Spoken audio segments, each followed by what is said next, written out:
ክቡራት ተሳተፍትን ኳ ድሓን መጻእኩም ክቡር ህዝቢ ኤርትራ እዚ እቲ ወትሩ ቀዳም ኣብዚ ሰዓት እዚ ናባኻ ዝፍኖ ናይ ምጋባእ ደቂ ሃገር መደብ ቃልሲ ህዝቢ እዩ። ዕላምኡ ንስኻ እንታ ተቓላሳይ ጅግና ህዝቢ ሰላምን ሓርነትን ተረጋግጸላ ሃገርካ ኣብ ምህናፅ ክትበቅዕ እዩ። እዚ ምእንቲ ክረጋገፅ እቶም ኣብ ዝተፈላለዩ ኣወዳድባታት ምእንታኻ ዝቃለሱ ደቅኻ ኣብ ትሕቲ ጽላል ምድሓን ሃገር ተጸርኒፎም ሓደ ሃገራዊ ፖለቲካዊ ግንባር ክፈጥሩ ብዘይምኽኣሎም ንዓወትካ ኣብ ምልጋስ ኢሳያሳዊ ምልኪ የደናግዮ ከም ዘሎ ለይትን መዓልትን እትከታተሎ ዘለኻ ተርእዮ እዩ። ንሕና ኣብ ምጋባእ እቲ ብቐዳምነት ክረአ ዘለዎ ሓቢርካ ናይ ምቅላስ ዕንቅፋታትን መሰናኽላትን እቶም ሓቅታት ብትብዓት ኣንቲዕካ ብምውፃእ ኣብ ማእረምታ ከብፅሕ ናብ ዘኽእል ጎደና ክጸርግ ይኽእል ኢልና ንኣምን። ሕማምካ ኣነጺርካ ከይፈለጥካ መድሃኒት ስለ ዘይርከብ ድማ እዩ። እቲ ሕማም እንተተነጺሩልካ እቲ መድሃኒት ንስኻ ህዝቢ ኢኻ። ብዘይካኻ ንሕማምካ ክፍውስ ዝበቅዕ ካብ ዝኾነት ትኹን ክፍሊ ዓለም ክመጸልካ ኣይክእልን ኣይግባእን እውን። ምእንቲ እዚ እምበኣር ናይ ሎሚ ርእሲ ወግዕና ናይ ዳያስፖራ ተቃውሞ ንከይሰማማዕ ዘየሰማምዕዎ ቀንዲ ምኽንያታትን መሰናኽላትን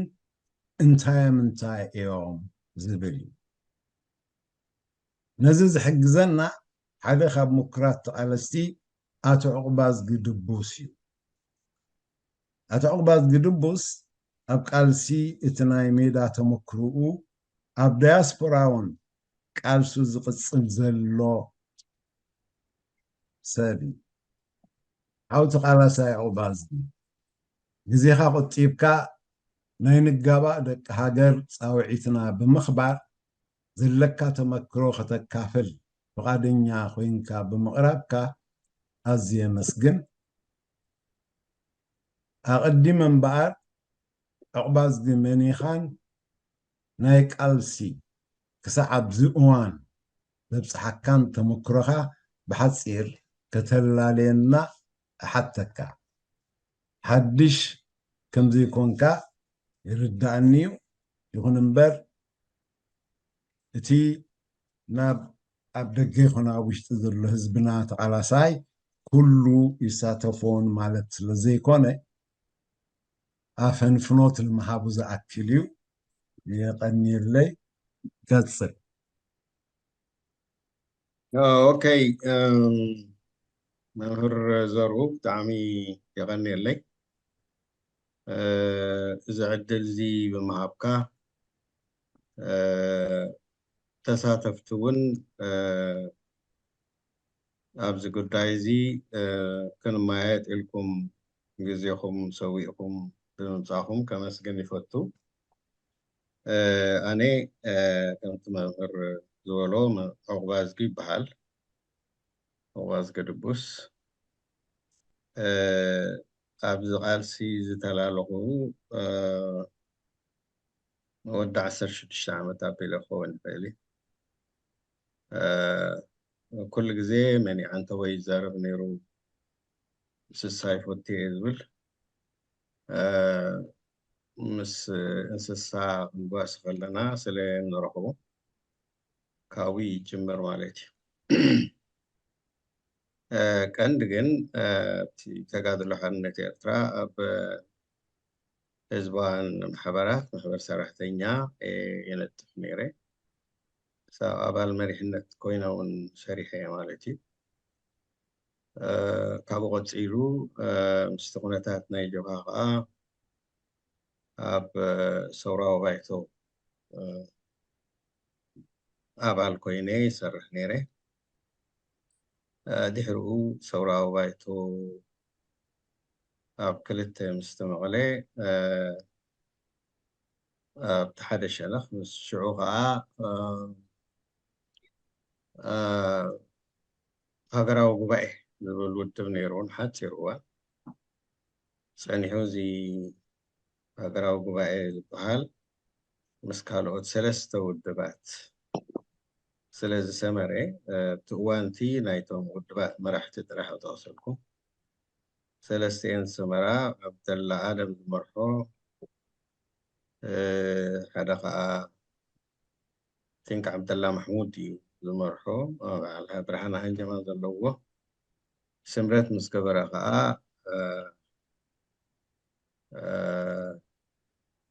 ሃገራዊ ድሕነት ብዝብል ሽም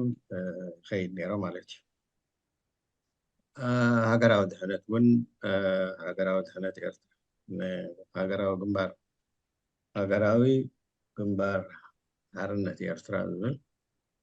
ንሱ እውን እንደገና ውሽጡ ፀገም ኣጓኒፍዎ ምስ ተፈላለና እቲ ሓደ ሸነኹ ግንባር ሃገራዊ ድሕነት ኤርትራ ዝነበረ ኣብቲ እዋንቲ ምሳና ሰራዊት ተቓለስቲ ስለ ዝነበሩ ኣብ ክልተ ምስ ተመቐልና እቲ ሽም መታን ክልለ ኢልና ሕድሪ ወሲኽና ኣላ ማለት እዩ እዚ እውን ድሕሪ ነዊሕ ግዜ ክኸይድ ድሕሪ ምፅናሕ ኣብ ዝሓለፈ እዋን ናይ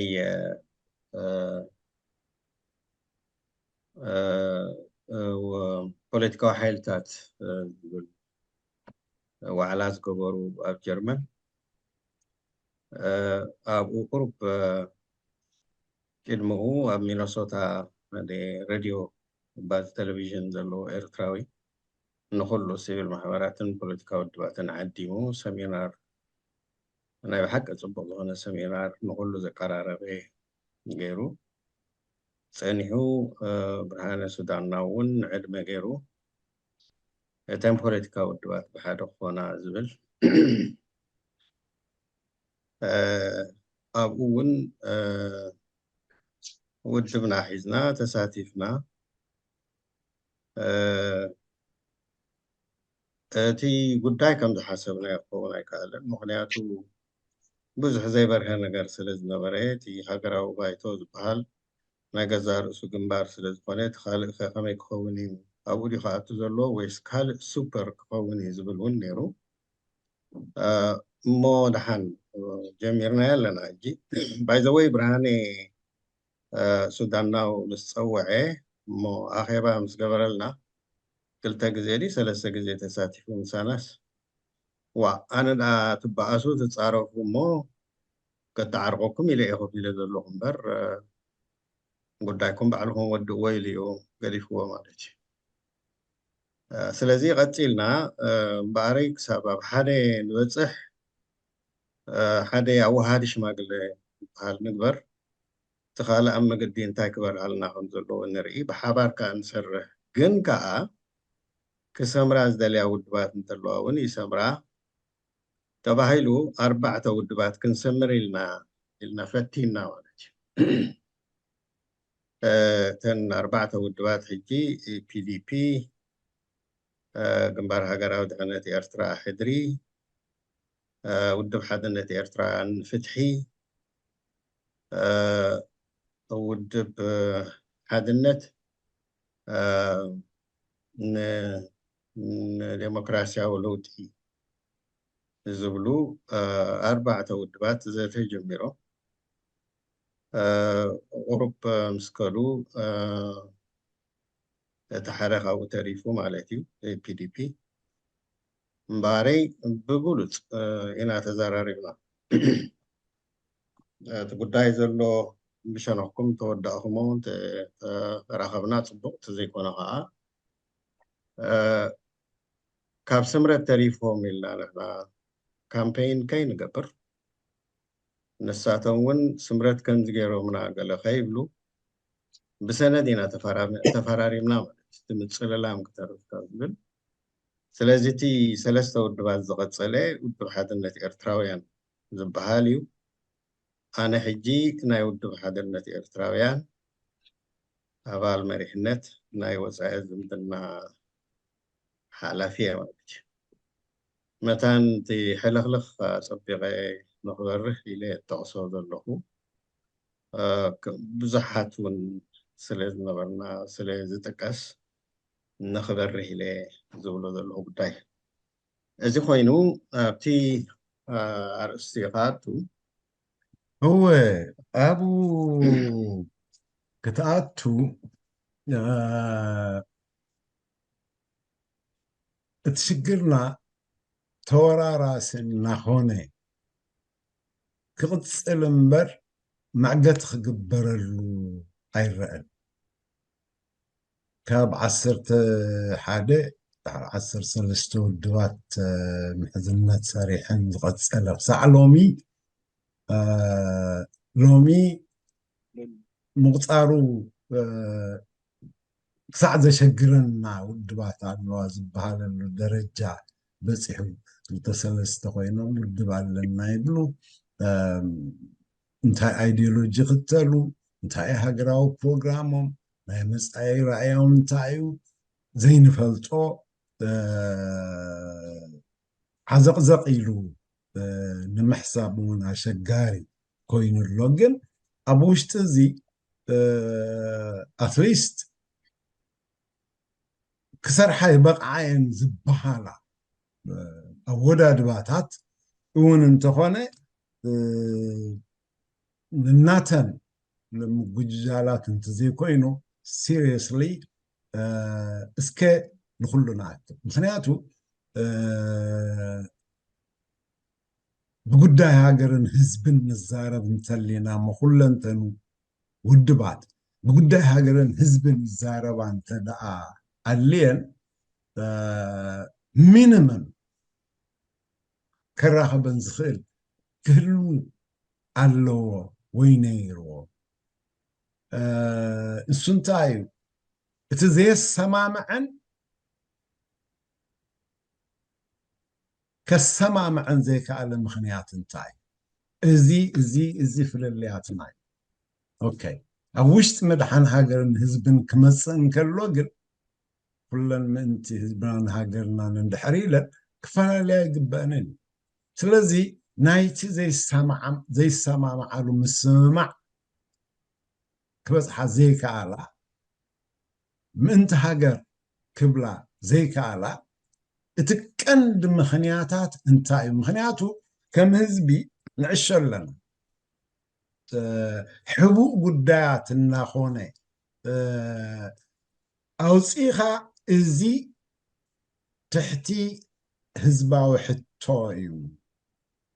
إزي أب هزب مسبس حكا كملسو زقبا دا أمبر حجنا يودبات قدايا يكونن وي نايزخون ودا دباتات منقسقاتات حتو أيكونن كبلنا زخل يلن أمو نتاي تقندي تابو خوينو كاب هزبي زتسوره هزب خات تاكل كقبرو خط حقاقز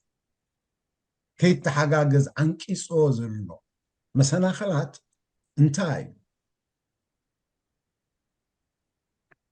ما بخاي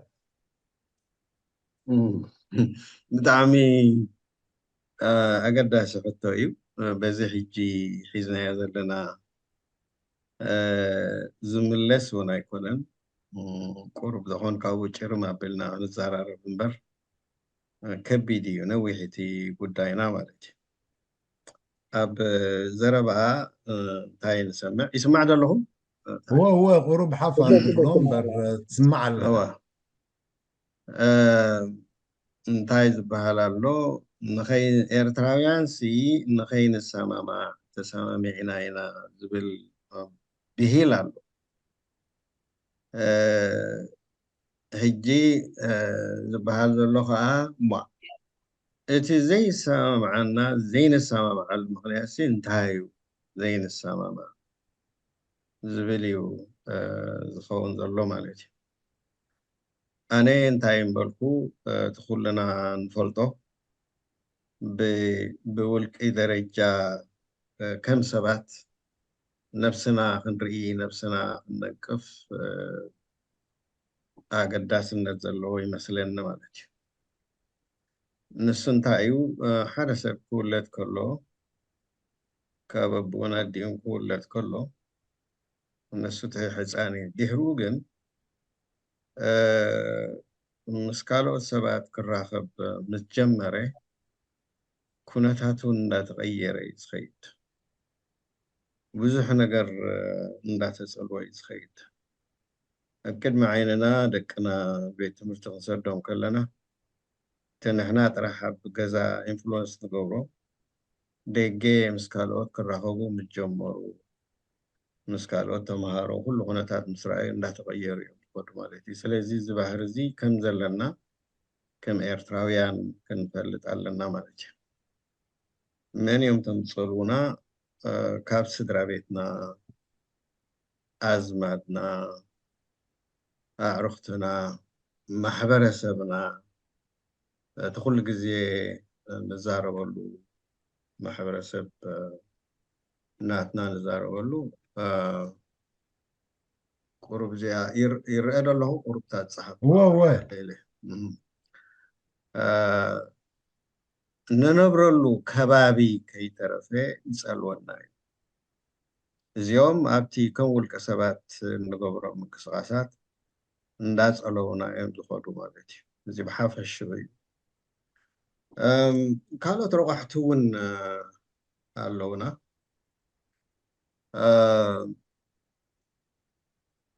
ንሕና ከም ኤርትራውያን ኣብ ግምት ክንወስዶም ዘለና ነገራት ኣለዉ ኢለ ኣነ ዝኣምን ማለት እዩ። ንሳቶም እንታይ እዮም? ኤርትራ ብጂኦግራፊያዊ ኣቀማምጣ ንሪኣ እንተኮይንና ኣብ ደጋ ወይነ ደጋ ቆላ ኢልና ኢና ንመቕላ። ስለዚ ኣብ ልዕሊ እቲ ዝበልክዎ ዝፀልወና ዝበልክዎ እቲ ጂኦግራፊያዊ ኣቀማምጣ ንዓና ይፀልወና እዩ ማለት እዩ። ኣብ ቆላ ዝነብርን ኣብ ወይነ ደጋ ዝነብርን ኣብ ደጋ ዝነብርን እውን ይፅለዉ እዮም በቲ ከባቢ ማለት እዩ። ካልእ ናይ ቋንቋ ነገር እውን ኣለና። ኤርትራ ብብዙሕነት ናይ ቋንቋ እያ ትልለ። እቲ ብዙሕነት ናይ ኤርትራ ጂኦግራፊ እውን ኣለዎ፣ ናይ ቋንቋ ብዙሕነት ኣለዎ። ቋንቋ ንርእሱ ትርጉም ኣለዎ። ናይ ባህሊ ናይ ገለ ፍልሊ ከም ዘሎ ይዘንፃልካ ማለት እዩ። ብተወሳኺ ናይ እምነታት ፍልሊ እውን ኣለና ንሕና ከም ኤርትራውያን። እዚ ሙሉእ ዓለም ዘሎ እዩ እምነታት ንኣምኖ። ካልእ ፀቢቕና ዘይነስተውዕለሉ ኣብ ሓፂር ግዜ ጥራሕ እንሪኦ ናይ ታሪክ ፍልሊ እውን ኣለና ኣብ ኤርትራ። ሞር እቲ ከበሳ ዘሎ ነቶም መሳፍንቲ ናይ ኢትዮጵያ ድዩ ዋላ ትግራይ ክፅሎ ከሎ ዋላ እኳ ሓደ ግዜ ወራር ተበፅሖ እቲ መታሕት መብዛሕትኡ ግዜ ይውረር እዩ ነይሩ። ስለዚ እዚ ናይ ታሪክ ፍልሊ ይውረር ጥራሕ ዘይኮነስ ብቱርኪ ዝነበረሉ ግዜ ብቱርኪ ዝፅልወሉ ብግሪክ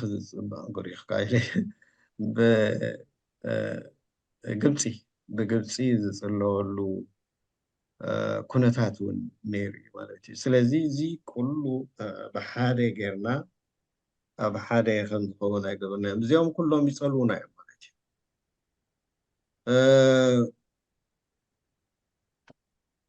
ንርእሱ ኣብቲ ሕብረተሰብና እውን መነባብሩ ገሊኡ ኣሎ ሰብ ክሳገም ካብ ቦታ ናብ ቦታ ሳዕሪ እንዳደለየ ምስ ከብቱ ዝሳግም ዝጓዓዝ፣ ገሊኡ ከዓ ፍርቂ ፍርቂ ሳግም ኣሎ፣ ኮፍ ኢሉ ዝሰርሕ ኣሎ። እቲ ከዓ እንዳሳገመ ምስጋም ማለት ባይዘወይ ካብ ቦታ ናብ ቦታ ምኻድ ማለት እዩ። ساقم تود بايكم كنزول زلوغو بتوسخ بدحورنا يحرش تاشمو زي سرحو يحرش تاشمو ونا لنا مالتي سلجي تحبرت السبنا تدارينا يو نحنا أبز قالس زلنا زي مكسغا زلنا بزي خلو اندات تصلنا زعبنا سبات مقنب كمت نوسد ازي زخونا يكون أبزيته خنا أتخلنا أنا زبالكوات راح قنعتي نخين بال أبقمت كن أتولى الناس بالحساب لنا تخلو سي كابيت بقيسو حدا حساب يغرب له باك جراوند ناتو كنريو لنا آتينا مالتي زي حدا كلاي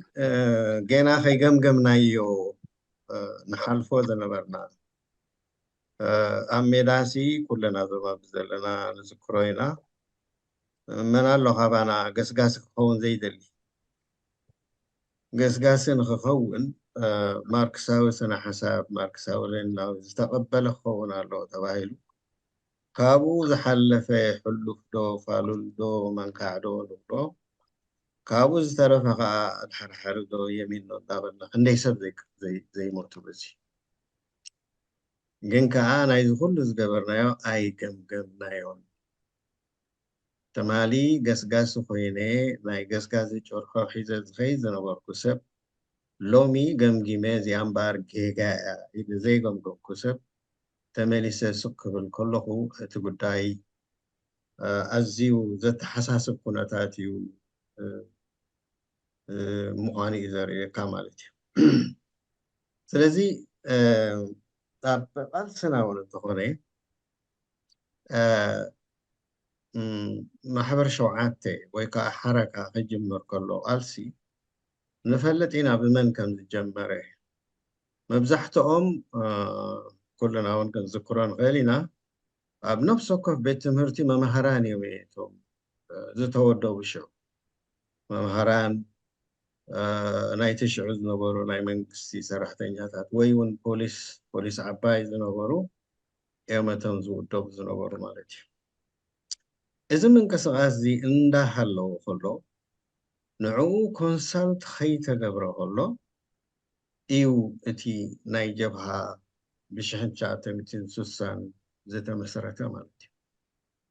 السخاء انتايز بالحساب يبزيو براتاو ألسي مستقيل مو زنبرا من كسغاز كمي انتايو كي تباهلو خلو نبينو أنا ولا حنتي رخوكن لو مشات كريه كونسلت جيرومم أبيوم أي تسمام عنز بالنطلو كريه مالتي كونسلت خيطة قبره براتاو ألسي جميلو مالتي نفسد راح يكون براتاو ألسي خنجمر كلنا بفلاي مستجمرة دحري 3-4 عمت 4 مالتي بزي بوليتيكاو بروغرامي تسراوي تابر بعد خفلتات تنوير أبي خبت صحي يخصم معاسيو كي تفلته سألحي له دحر عمت كأت حمشاي كفلي كجميرو مالتي إزي زحلفنا يوصل زخونين عنات سألو الناس لزخونين أمود داتا أب بوتاي بوتاخا زوي هزبخا الصحاب متجمرة سراويت بحاد خونا اللوي نز سراوي زين مسمار كندي جزي زي بلعي كندي مسوقت زي تخفلي أمونغوون تقولنا نفولتو أبتي ربع عن سبا استقبر سلسا واحد النز بهال ناي 3-4 مسكوني وخولي زبالو نيروم وخولا يكون نزول خارج and anyway وخولا يكون النسمر توهالي دحر عمد تغيرو أي صنحن كا تفنچ إزي سقيل زمص ጉዳይ يكون ገና أمتهللاخ زنبري أنا زبالكو نجر كون الله زبل سلسا حدنا انتدارينا يو أبتينا يزوا حيلتا دحار زغونة ترميم بزحتهم أب سلسا حدنا زواس زنبريم أب زوا حيلتا كيلو of course كالوت كم ربلين بحالون الله مالتي سلزي زين رؤسو انتاي فترنا مود داتا أب اسكي قصي كتشفنني لك اذا صحفت استعشم زي قبر هذا له تدعاني هذا اللاص حجي نو حجي شفينات الله بزغون حجي زي نرسو هلخن موددارن اسعيبو كسابا مودعتا كلنا نفلطو وقع حد حد كي تعرف فتيرنا مال إذن رؤسو جينا أب هلخ زتمسكو شيء مالتي باريتهم كلهم نتي أكوابينا زنبر زلو باهلين بزحنة أب قمت كي وسدنا نخوضا زنبرنا زفوت أوروس أقام ديحروون أب مجمار ناي برتا وقالسنا زنبرت أقامات زفوت أورو هلخات إذ كله سجن فتير حجي انت اي خبل دليتي مجمار صورة خبل كله علا اب علا صعدا جميرهم يمحركة انك ميدا ارتقب عدو الدبن العلي اي حزني تقول تاسن كام زربا خوية جميرة ميدا ارتقب عدو الدبن العلي خشكا ما يكيدني تواهيلي وخيدو دي حيرو اب سبعة حدا جبهة ميدا ارتقب عدو الدبن العلي شكا من إله كل جزيتي حمام جمبر نايزا قد دايزا بنفسه كف 10 عامتي بسمانية تات جبهة مسوات تزبا قبار مسوات مسبحة تقع ميدا يرتقب حدا ود من عليك إليني لو مالك مساعات هو يتسعان حدا كا ما يود بات شوية يلن يلو مالك إذا كله تدماميرو نعانا خم تحالالخ بحبار كنسرح كن زين خئل زقبرونا كونتات يوم إلى أنا استقسم سلازي زم كلهم ندخوكمنا يا مزمزانا هلخ حنتي طرح تحكي نسخة أنا طرح ذولنا أنا ذول قوة طرح سم مبحات بحيث كان خالق من الصار كم زينا يود بعد حشوية زبلا بحالا ذولو نايرئيتو تات زي انتاش من القبار حد زي متننا مترتار لعلو كلها بوليتيكان هايمانوتن حواوش كام خد كساب لهم يقرب سلزيهم كلهم كنصريهم لنا أنا يتحازوا لي تي قالوا تاو نقرت طرح الدل يبلنا عندنا أو انتاوي خي بهالمتان قالوا تاو زكات منا موز قطاي زي فتحوا زي قالنا إلى زرعلو زرلخي مالك قال زحالفو طرنافيتات ونيرو قدم كلنا ونستمكرنا ايو ولا تبدأ زخدي ناي جبهة مثل لاي جبهة زنبرو مستفلا نناتو ودب مسقبري زيتا يقبرمو هذا شدش أجندة حسكا حمش لسامعها حدا مسترفي صح البحال نيرو مالك جن دي حرة تسعان تشعتن كا اسكي ما تستحتنت من نجمر تبعيلو تجمر أبزي ንጹህ ዝኾነ እንታይ ኢና ክንሰርሕ ኣብቲ ዕላማታት ንገብሮ ዕላማታት ክበሃል ከሎ ኣብቲ ብተግባር ክትገብሮ ዘለካ ነገራት ኦብጀክቲቭስ ማለት እዩ ናይቲ ዝገብሮ ምጥርናፍ ምዕሩይ ዋንነት ከም ዘሎ ዘይምርግጋፅ ምክንያቱ ምስቲ ቅድም ዝብሎ ነበርኩ ምትህልላኽ ዘይምፅዋር ምስ ተተሓዘ እዩ ኣብ ጋጣጥማ ንፀላኤ ኣብ ዝምልከት ብሓደ ርኡይ ዝኾነ እሞኻ ተግባራዊ ኮይኑ ክምዘን ክግምገም ዝኽእል ነገር ክትሰርሓሉ ትኽእል ብዘይ ተግባር ዘይስነ ጥራሕ ጉያ ኣብ መሪሕነት ኣትዮ ዶ ኣለኹ ዶ የለኹን ማለት እዩ ንሱ እንታይ ማለት እዩ እዞም ኣብዚኣ ዘለና ብሓንቲ ካሜራ እንተስኢላትና እታ ስእሊ ርክብ ምስ ኣበልናያ ነፍሲ ወከፍና ሓቂ ንዛረብ أنا بين له إلا إلى الرياض. البوليتيكا نها أنا مريحنة الله خدو زبل كل جزء الله أبقمت نوصل دولاتي العالم ذا اللي تعيش متقبل. لعلو الله قال سب سداتي نابران دا كايدة ተቃልሱን ከካይዶ ይተል ካልእ ናይ ኣፈታትሓ ግርጭታት ፀገሙን ኣለና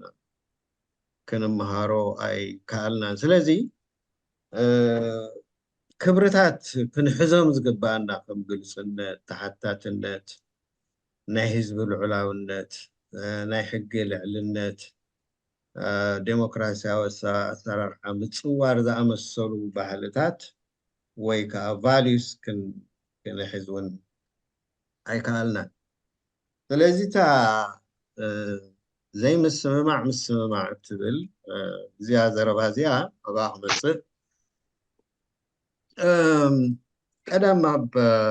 17 ክፍለ ዘመን ተቐልቂላ ነይራ ይዝበሃል ግን ከዓ ኣብ መበል 18 ክፍለ ዘመን ኣብ ገለገለ ፅሑፋት ክትቅልቀል ጀሚራ ማለት እዩ ኣብ መበል 20 ክፍለ ዘመን ከዓ ወልደ ኣብ ወልደ ማርያም ተዛሪቦማ ይበሃል ንሶም እኳ ኣሉታ ሂቦምላ ይዝበሃል ማለት እዩ ትርጉም ናይዚ ሓረግ እዚ ግን ከምቲ ንሕና ንግምቶ ኣይኮነን ከይንሰማማዕ ተሰማሚዕና ኢና ማለት ከምቲ ንኩሉ ኣጀንዳ ከይንሰማማዕ ተሰማሚዕና ኢና ዘይኮነስ ዝኾነ ፍሉይ ኣጀንዳ ክትዛረብ ከለካ okay I understand your point ኣነ እውን ተረዲእኻን ንክትከውን ተስፋ ንግበር let's move on ንቅድሚ ንኺድ ካልእ ንግበር እስኪ እዚኣ ስናሓና ኣይንሰማማዕ ኣይተባእሰና በዚኣ ተኸሊፍና ከዓ ኣይንኺድ ዝብል ናይ ምክብባር ዘለዎ ስራሕ ንክንሰርሕ እዩ ዝብል ማለት እዩ ኣብ ዘይድሊ ግርጭት ዘይምእታው ውፅኢት ዘይብሉ ግርጭት ኣብ ክንዲ ምእታው ካልእ እስኪ ድሓን ክንሰርሖ ንኽእል ንሳገር ብዝብል ይሲ ትሕዝቶ ናይ እዚኣ ብካልእ ኣዘራርባ እውን ምፅውዋር እዩ ዝምሕረካ ማለት እዩ ሶ መልእኽቲ ናይ እዚኣ ፅንሰ ሓሳብ እዚኣ ናይ እዛ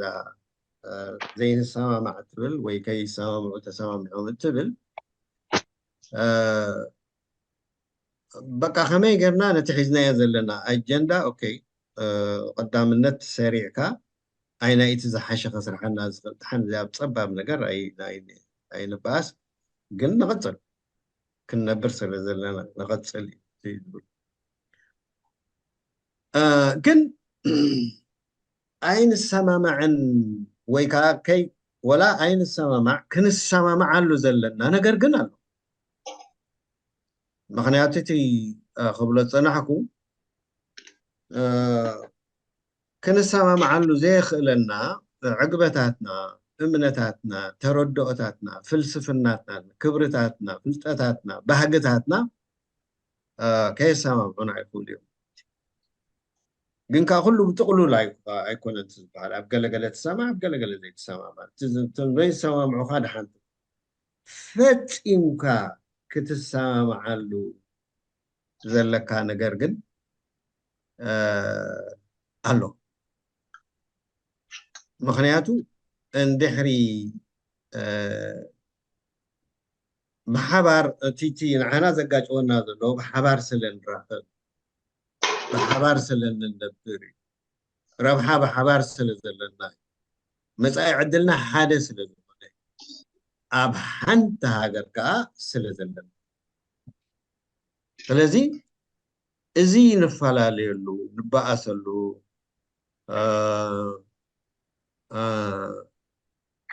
ንበኣሰሉ ወይ ዘባእሰና ዘሎ ነገር ኣብ ሓንቲ ሃገር ስለ ዘለና እሞ ስለዚ ህዝብና ኣብዚ እዋን እዚ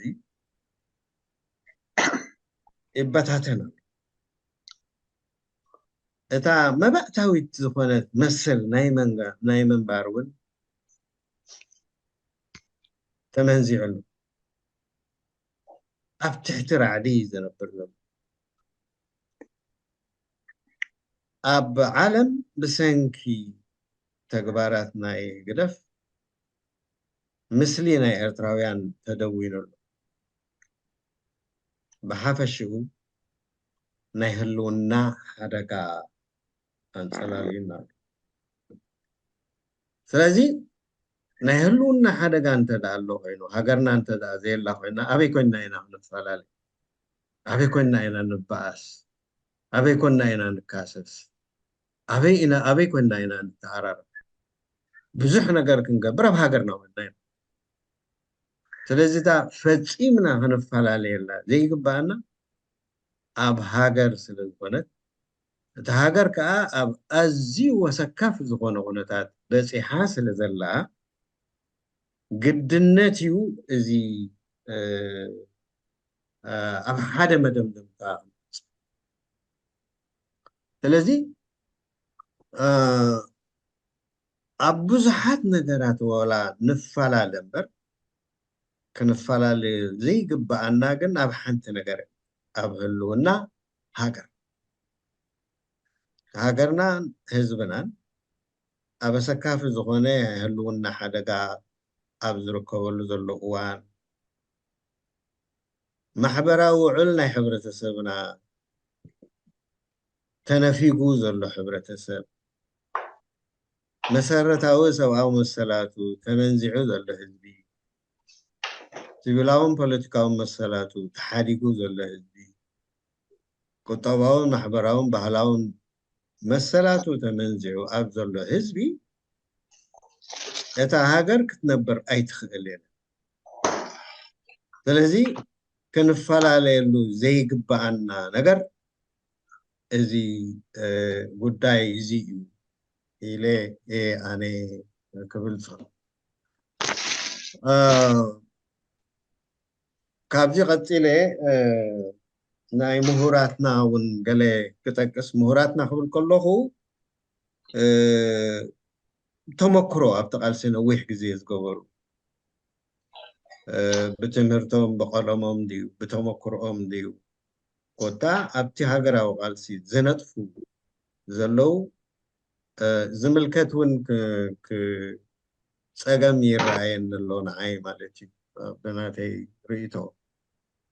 نسخان تايو بعلنا زفترنا يقل مالت تي أبسلطان زدية بقى كال ميني بزي قدس نتوم كالو توادر تمتيو انتاي كامباين زقبر مهورات تبلستي زقبر نقولو هو يبلو مهورات في أمنا وني بحال تلازين دالكا حدا مهور وي حدا فلات وي حدا كتلت زبلو رأسه متماني ذات نبين خام حسابي فوق هلخ كفتر كم ذلو كابو حليفون تاي تصبع كم زي حد زين نريو هزباوي من كساس هوي تازلو هزباو النت ناي سلام وسلف هو سومون سلام وسلف نقبر عين فلد تزي ناي سلام وسلف ناي قال سخاء ناي سومون ناي سالسين ناي رابطيكو ننويح جزيز تمته أبو عين أبزحولن بحبار خيد زغيل نجر أب قمت زعت هوي مالك تلزي ولاتي أب قالسد نبرون ناي مقم قام بحلي كله والله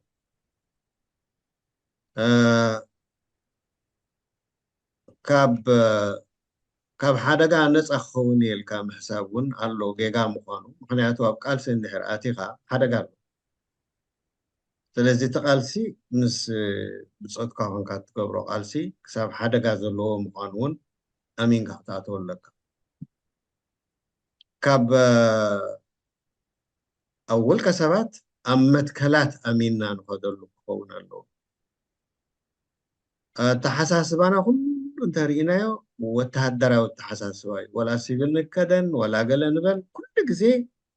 أبو التهدرا والتحساسبا وإننا نخيد زلنا وين يسمعنا مشان غيما سلازي كابزيهم ناس أوتينا اتم نسرحهم برقز بروجكت واتيو نابنت أبز حلفة أخيبا قرز كيف تولي يتقصني 4 نتبتات تسمام عناي زين كسامع تخيل قام جمرة ما بقسي من تاين سامع زين خاطر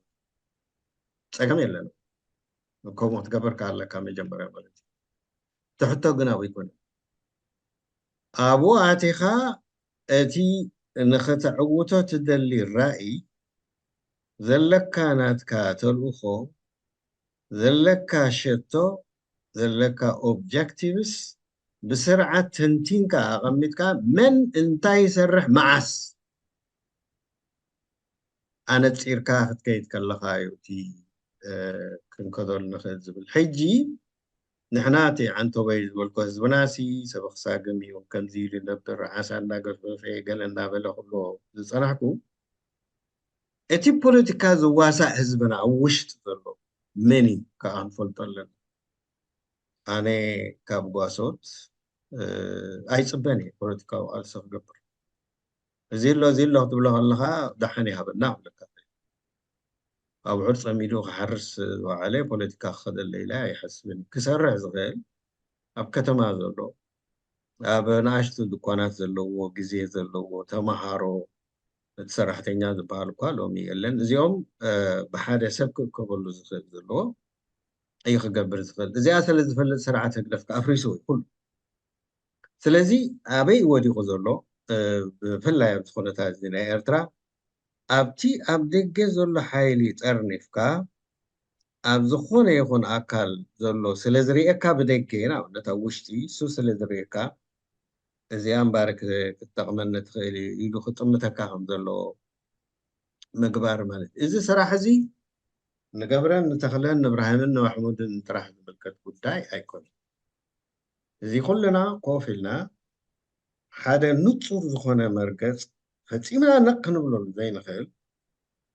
ኣብ ውዒን ኣብ ዝሑልን ኣብ ሕማቕን ኣብ ፅቡቕን ግዜ ኮንካ ትኸደሉ ነገር እንተይክንገብር እንተዘይክኢልና እሞ ብንፁር ዕማም ክኸደሉ ዝኽእል እንተዘይጌርና ክመፅእ ኣይኮን ኩሉ ብሓንሳብ ክመፅእ ዘይምፅባይ እንታይ ደኣ እቶም ክእለት ዘለዎም ተመክሮ ዘለዎም ትምህርቲ ዘለዎም ኣብዚ ወዲቖም እንተዳ ብከምዚ መልክዕ እዚ ቀሪቦም እቲ ህዝቢ እውን ክስዕብ ግድን እዩ ማለት እዩ ስፔሻሊ ኣብዚ እዋን እዚ ብዙሓት ህዝባዊ ማዕበላት ይረኣዩ ኣለዉ እዚኦም ማእዘን ዘትሕዞም ይደልዩ ኣለዉ ስለዚ እዚ ሙሉእ ህይወቱ ብዛዕባ ኤርትራ ኣብ ፖለቲካ ድዩ ኣብ ዝኾነ ይኹን ዝዋሳእ ዘሎ ኣካል ገለ ነገር ክገብር ኣለዎ ኢለ ዝሓስብ ዘለኹ እዚ ዋዕላ ዝተገብረ ብቐዳማይ ኣብ ጀርመን ፅቡቕ ተበግሶ እዩ ንዓይ ግን እኹል ኣይኮነ ፅቡቕ ተበግሶ እዩ ካብኡ ንላዕሊ ክንሰርሕ ንሰባት ነተባብዕ ክልተ ነገር ካብ ግምት ክንወስድ ኣለና ሓደ ፀላኢ ንኸይንውደብ እዩ ዝቃለስ በቃ ካልእ ዘረባ ይብሉን ፀላኢ ከይትውደብ እዩ ዝቃለስ ካልኣይ እንተተወዲብካ ከዓ ከመይ ገይሩ ክፍልሰካ ከም ዘለዎ እዩ ዝሓስብ ካብ ሓደ ሓይሊ ስለ ዝብገስ ካብ ሓደ ዒላ ስለ ዝኸውን ናቱ ንሱ ፀገም የብሉን እቲ ናይ ተቃውሞ ግን ብዙሓት ነናእሽቱ ዒላታት ስለ ዘሎ እዚ ናብ ሓደ ክኾነሉ ዝኽእል መገዲ ንምግባር የድልየና ኣሎ ግን እዚ ኩሉ ግምት ክንእትዎ ዘለና እቲ ተዓባብያና ድዩ እቲ ከባቢና ድዩ እቲ ዝመፃናዮ ታሪካዊ መድረክ ብፍላይ ኣብ ብረታዊ ቃልሲ ድዩ እቲ ሕብረተሰብና ኣቃውኑ ድዩ እዚ ኩሉ ገምጊምና ክንሕዞ ዘለና እንታይ ሽሙ ስፍሕ ዝበለ ትምህርቲ ስፍሕ ዝበለ ፍልጠት ስፍሕ ዝበለ ተመክሮ ዘለዎም ሰባት ኣምፂኻ ክገብሩ ይኽእሉ እዮም ኢለ እየ ዝሓስብ ኣነ ማለት እዩ እሞ ቁርባን ውሕልኩም ኣለኹ ኣብዚኣ ወዲእ ኣለኹ ኣነ እኳ ዝሓሰብኮ ብታሽሙ ክገብር ኢለ ሓሲበ በዚ እንታይ ዝበሃል እንታይ ኢና ንብሎ እዚ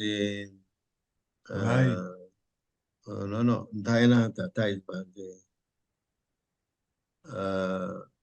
ድሓን እዚ ኖ ብስእሊ እንዳተረኣየ ክገብሮ እየ ሓሲበ ነይረ ብስላይድ ሓሲብካ ስላይድ ሓሲበ ነይረ ግን እንዳተሓጋገዝና እየ ዝብል እሞ ምናልባት ዘይትፈልጦ ኣይኮነን ግን ክትዕና ከበራብር ዝኽእል ገለገለ ተንኪፈ ክኸውን ተስፋ ገብር ስቑኢልኩም ክትከዱ ኣይደልን እየ ግን ቪገረስ ዝኾነ ክትዕ ዚባ ከምዚ እዩ ዚባ ከምዚ ኢልና ክንዛረበሉ ንኽእል ዘረሳዕናዮ እውን ዘዘኻኽረና ካብ ዝቐረበ ሓሳብ ዝበለፀ እውን ካልእ ሓሳብ ኣሎ ኢሉ ክመፅእ ይኽእል እዩ ስለዚ ኣነ ወዲ ኣለኹ የቐኒየለይ መምህር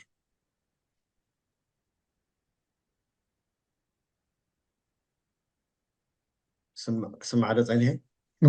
ፅቡቅ ክስማዕ ፀኒሕካ ሓደ ካብቲ ዝበልካዮ ሽግራት ንድሕሪት ተመሊስና ንነብስና ዘይምግምጋም እንታይ ፅቡቅ ጌርና እንታይ ከፅቡቅ ኣይገበርናን እቲ ፅቡቅ ዘይገበርናዮ ስለ ዝመዝን እዩ ኣብዚ ዘለናዮ ደረጃ ዘየለን ክንመሃረሉ ከዓ ኣይከኣልና ነፍሲ ወከፍና ሓራ ክንወፅእ ኣይከኣልና ካብቲ ዝነበረና ጓዓዝ ሓራ ክንወፅእ እንተኽኢልና መቀራረቢ ምኾነና ኣብ ክንዲ ነቲ ብኡ ከለካ ትነፅጎ ነቲ ከሎ ትነፅጎ ዝበለ ይበል ዝበለት ትበል ዝወዳድባዚ ወይ ትወዳድባቲ ከምቲ ዝበልካዮ ንቅድም ጉዳይ ሃገር ስለ ዝኾነ ንዓኣ መእተዊት ቀንዲ ጌርካ ክትቀራረብ ዘኽእል መሳርሒ እዩ እንተደኣ ነብስካ ለዊጥካ ኮይንካ in other words the paradigm shift ዝብሎ ኣሎ እንታይ እዩ ኣረኣእያኻን ኣተሓሳስባኻን ናብዚ ሕጂ ዘሎ ምስግጋብ ሕጂ ገጢሙካ ዘሎ እንታይ በቲ ዝነበረካ ናብዚ ዘብፅሐካ ተመክሮታት ክትሓልፎ ትኽእል ዶ ዝብሉ ነፍሲ ሕቶታት ብምቕራብ ምስቲ ከማኻ ዝኣመሰለ ካሊእ ኮይኑ ክቃለስ እትሪኦ ዘለካ መቀራረቢ ይኾነካ እሞ እቲ ምፅዋር ይመፅእ ማለት ምፅዋር ምክኣል እንተዘይኮይኑ ምእንቲ ሃገርን ምእንቲ ፍትሕን ንሃገር እተገልግል ፍትሓዊ ስርዓት ክስራሕ እናበልና ክንፀዋወር እንተዘይክኢልና ንፍልልያትና ነቶም ዘይንሰማምዓሎም ሰጊርና ክንሰማማዕ እንተዘይክኢልና ፍታሕ ክርከብ ኣሸጋሪ እዩ ብካሊእ ሸነኹ ኢሳያሳዊ ምልኪ ሓደ ካብቲ ቀንዲ ሽግር ይትረፍ ዶ ምስኡ ዝፈላለዩ ተላዚቡ ኮፍ ኢሉ ክላዘብ ምስኡ ዝሰማምዑ ብኣይዲዮሎጂ ይኹን ብኣገባብ ቃልሲ ሕጁ ናብቲ ዘሎ ኣካይዳ ሕቶ ከልዕሉ ኣይክእሉን እንታይ ብዘይካ ናተይ ናይ ካሊእ ኣይትስማዕ ስለዚ ንሕና እንታይ ፈልየና እንተደኣ ኣነ ምስ ዑባዝጊ ዝፈልየኒ እዝን እዝን እዝን እዝን እዩ ንፁር እዝን እዝን እዝን እዩ ኣነ ምስ ባሻይ ዝፈልየኒ እዝን እዝን እዝን እዝን ይኹን እምበር ኣብ ጉዳይ ሃገር ክንፈላለ ኣይንኽእል ክንፈልዮ ንኽእል ነቶም ኣብ ምድሓን ሃገር ኣብ ቀፃልና ልውላውነትን ቀፃልነትን ሃገር ዘይኣምኑ ጥራሕ ኢና ክንፃወሮም ዘይንኽእል ስለዚ እዚ ኮይኑ ክነሱ ኣብ ምንታይ ተውግዑ ከማ ፖለቲካዊ ውድብ ዘለካ መጠን እዚታት ከልዓልኩም መሓሊፍኩም ኣይብልን እያ ኣነ ኩሉ ግዜ ግን እቲ ናይ ክሳዕ ክንዲዚ ዘይምፅዋርን ዘይምክኣልን ዘልዕሎ ዘሎ ቀንዲ ምክንያት እንታይ እዩ ሕጂ እውን ጉልቡብ እዩ ሕጂ እንታይ እዩ ወገናውነት ክሳዕ ክንደይ ይፃወት ኢልካ ተኣምን ወይ ሃይማኖትነት ክሳዕ ክንደይ ወይ ቀቢላውነት ክሳዕ ክንደይ ኣብ ውሽጢ እቲ ውደባታት ኣትዩ እንቅፋታት ይሰርሕ ኣሎ እትብሎ ዋላ ሰባት ብዘይምጥቃስ ግን እቲ ዝፃወቶ ዘሎ ተራ ብኸመይ ክንድህስሶ ንኽእል ምክንያቱ ከምኡ ከይበልና ከምቲ ኣብቲ መእተወይ ዝበልክዎ ሕማምና ከይፈለጥና ታክል ክንገብሮ ይንኽእል ኢና መድሃኒትና ክንረክብ ኣይንኽእልን ኢና እቲ ሕማማት ከዓ ናብ ህዝቢ ክወፅእ ክኽእል ኣለዎ ምእንቲ እቲ ህዝቢ ፍታሕ ክረኽበሉ እንተዘይኮይኑ እቲ ዝኸይድ ዘሎ ሕማማት ይትረፍዶ ናይ ህዝብን ሃገርን ፍታሕ ከምፅእ ናይቲ ህዝቢ ተፅዕኖ እዩ ዝኸውን እሞ እንታይ እዩ እቲ ክትብሎ ትኽእል ብዛዕባ እዚታት ክብለካ ዘድልቲ ከምቲ ዝበልክዎ ውድብ ክስቶ ከይበልካ ክስቶ ክስቶ ኢልካ ስሞም ምርቋሕ ብዘየድሊ ግን እቲ ዘሎና ኣንቃፊ መሰናኽል እዝን ካብ ዘለና መሰናኽል እዝን ኣሎ ትብሎም ነገራት እንታይ ኣሎ ኣነ ከነንትዖ ደሊ ኣለኹ ገለ ካብ ኣነ ሓደ ክሊርሊ ኣነ ሕጂ እንዳሓሰብኮ ክመፅእ ከለኹ ካብቲ ወታደራዊ ተሓሳስባ ኣይወፀን ሚሊታሪስቲክ ዝኾነ ተሓሳስባ እዩ ዘለና እምበር ብፖለቲካ ጥራሕ ጌርካ ምስ ሰብ ተራዳዲእካ ሰብ ከም ድልየቱ ሓሳቡ ሂቡ ገለ ዘይኮነስ ከላእ እዚ እንታይ ይጠቅም እዩ ከምዚ ጌርካ ምስባር ክርክም ምባል እንድዩ ዝብል እንተሪኢኻዮ ክንጅምር ከለና ዛቱ ክንጅምር ከለና ብዘይ ፖለቲካዊ ፕሮግራም ኢና ጀሚርና ካብ መጀመር እዩ ስለዚ እዚ ንዓና ከም ባህሊ ወሲድናዮ ኣለና ወላ ንርእሱ ተመሊስና ክንሪኦ ከለና እቲ ውድባት ጀብሃ ክትብሎ ከለካ ህዝባዊ ግንባር ክትብሎ ከለካ ሚሊታሪ ዝኾነ ታሽሙ ስለዚ ንሱ እቲ ሚሊታሪካ እንታይ እዩ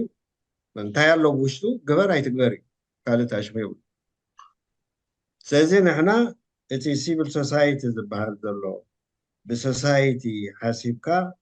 ከመይ ጌርካ ካብዚ ጉዳይ እዚ ንወፅእ እዚ ሓደ ካልእ እዚ ወገን ዝበልካ ወገን ክበሃል ከሎ ኣነ ሕጂ ዘን ኩዕሶ ዝፃወታ ጋንታታት ይርኢ ኣብ ዓዲ እንግሊዝ ዘለዋ ንበለን ሓደ ምስ ቸልሲ ክፃወት ይፀንሕ እሞ ኣጌንስት ማንቸስተር ይገጥም ድሓር ተቐይሩካ እንደገና ኣጌንስት ምስቲ ሓንቲ ኮይኑ ከዓ ኣንፃርቲ ሓንቲ ይኸውን ማለት እዩ ሕብረተሰብና ከምኡ እዩ ኣበይ ኣለካ ኣበይ ትቕመጥ ኣለካ ሎሚ ኣብ ከረን እንድሕሪ ዝቕመጥ ኣለኩ ኮይነ ግን መወለደይ ካብ ከበሳ እንድሕሪ ኮይኑ በቲ ከባቢ ዘሎ ዝሓስቦ እዩ ዝሓስብ ንኣብነት ዳዳሽም ዝበሃል ኣሎ ኣብ ስመጃና ኣብ ደው ኣብ ሓማሴን ከዓ ደቂ ዳሽም ዝበሃል ኣሎ ከምቲ ዝበሃል ኣሕዋት እዮም ግን እቲ ሜንታሊቲ ናይቲ ሕብረተሰብ ርዩ ወገን እንተደኣ ኮይኑ ወገን ንብሎ ዘለና ብደም ብዓሌት ማለት እዩ ንሳቶም እዮም ዝቀራረቡ ግን ከዓ በቲ ዘለካያ ቦታ ኢኻ እዚኣ ቦታካ ምስ ዘለካ ከምዚ ናይ ጋንታ ኩዕሶ ብኡ ከምኡ ኮይኑ እዩ ዝኸይድ እዚ ክሪኦ ከለኹ ማለት እዩ ካልእ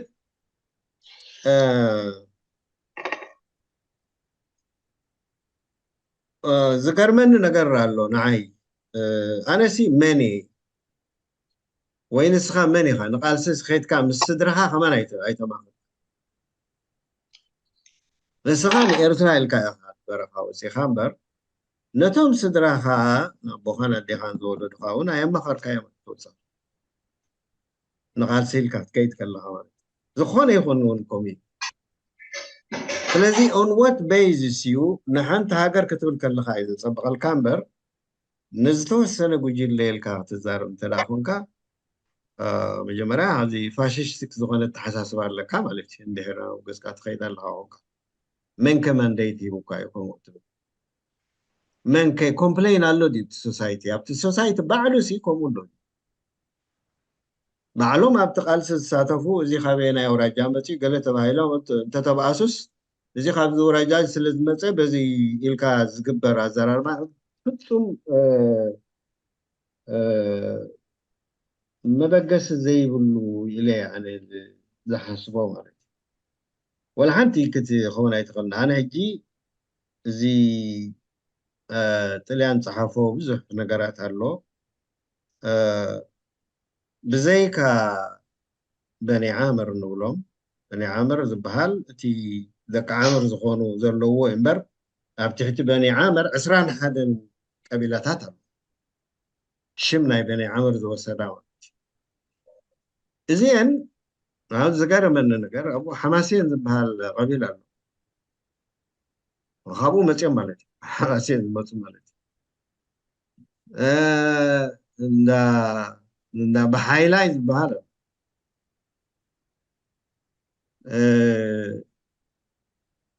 እቶም ካልኦት ንኣብነት ኣሽማቶም ሕጂ ናይ መታሕት ዘለኹም ፅውዖም ከለና ማርያ ክንብሎም ከለና ማርያ መንሳዕ ኣሕዋት እዮም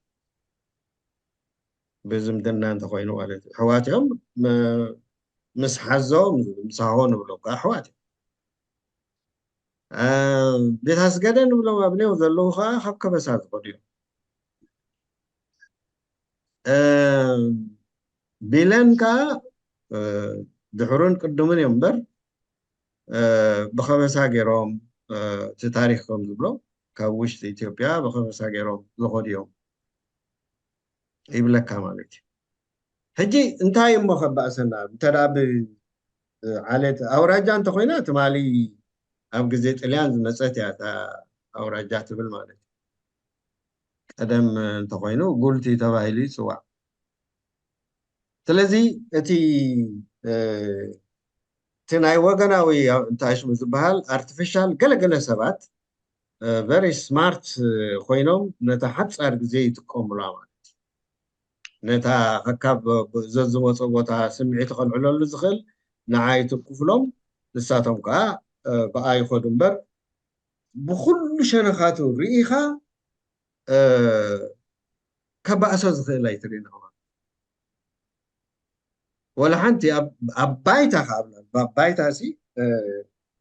ኤርትራስ ኩሉ ነፍሲ ወከፍ ዓድስ ዶብ ኣለዋ ዓዲ ምስ ዓዲ ዶብ ኣለዋ እሞ ብዶብ ተባኢስና ተባሂሎም ኣብዞም ሕጂ ብሽም ኣውራጃ ዝፅውዕዎም ዘለዉ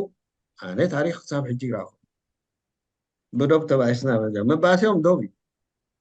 ኩሉ ውደባና ኣብ መሬት እዩ ብዛዕባ መሬት ዝምልከት እዩ ዛሕቱ ኤርትራ ዘሎ ኣብ መሬት እዩ ተወዲቡ መሬት ከመይ ገይሩ የመሓድር እዩ ወላ ሓቂ እንዳባ ብምሉእ እንተሪኢኻዮ ንዑ ይጠቅስ ስለዚ ዘባእስ ናይ ታእሽሙ ተባሂሉ ይኸይድ ኩሎም እንድሕር ደኣ ጥቂቅካ ርኢኻዮም ቶም ናይ ወገን ገለገለ ኢሎም ዝበሃሉ ንኣብነት ኣብ ህዝባዊ ግንባር መንካዕ ዝበሃሉ ደቂ ኣኮሎግዛዮም ተባሂሉ ይፅዋዕ ማለት እዩ ዘሪ ስማርት ገይሮም ስለ ዘምፅዎ ኣብ ጀብሃ ግን ደቂ በይ ምዃኑ ኣይዛረቡን እዮም ፋሉል ኣይትገልፅን ፋሉል ኣበይ ኣዶ ደቀናይ ኣውራጃ እዮም ፋሉል ጥራሕ ይቐትል ምክንያቱ ቨሪ ስማርትሊ ከምቲ ኣብ ህዝባዊ ግንባር ዝተገብረ ብከምኡ ኣይገበርዎ ኣብዚ ግን መን ምስ መን ክተጋጩ ከም ዘለካ ዝተሰርሐ ነገር ስለ ዝኾነ بطعمي أشجاري بأوراجالك وتزارب المهنياتو أب حدا وراج أب كل سلسة وراجال له حدا عليه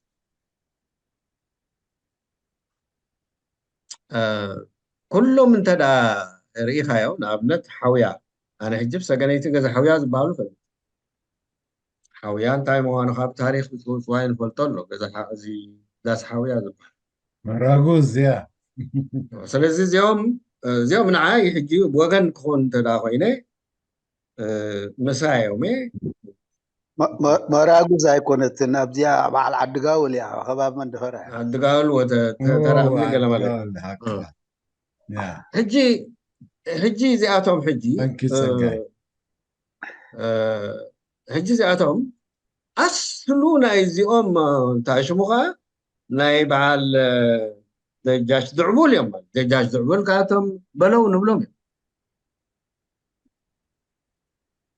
سيزي أب إيرترا زلو ولودتا زتحوا وسيخنسو أو رجال الكام الزراب نعاي تركم يوم ولا حنت تركم يوم قدم نخصص نبرنا أنا كان تخصص كان تقول لي لما وصيوا بايسوا قالن بالله لومي مسمع أنا بتي سلطان عالم ولا بعد إنجليز دلوا عن تاريخها بختموا كعسة الصراحة أيبا سوني يمكن البوليتيكا يحوسني أما أنا كنا بوليتيكا نحوا الصومال سلزي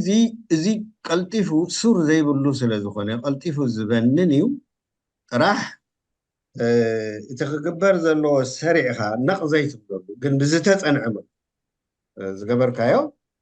انت دان هزبي ديسكاس ندا جبر كامسيخا كردا كازي خل مغنيات ولا حد فتمو كتاش مخونا كل اما حنتي قدمنا بهزبي نتساتفت مئتاوي ازي انكاب كونه እቶም ነቲ ፖለቲካ ንመርሕ ኣለና ዝብልዋ ወዳድባታት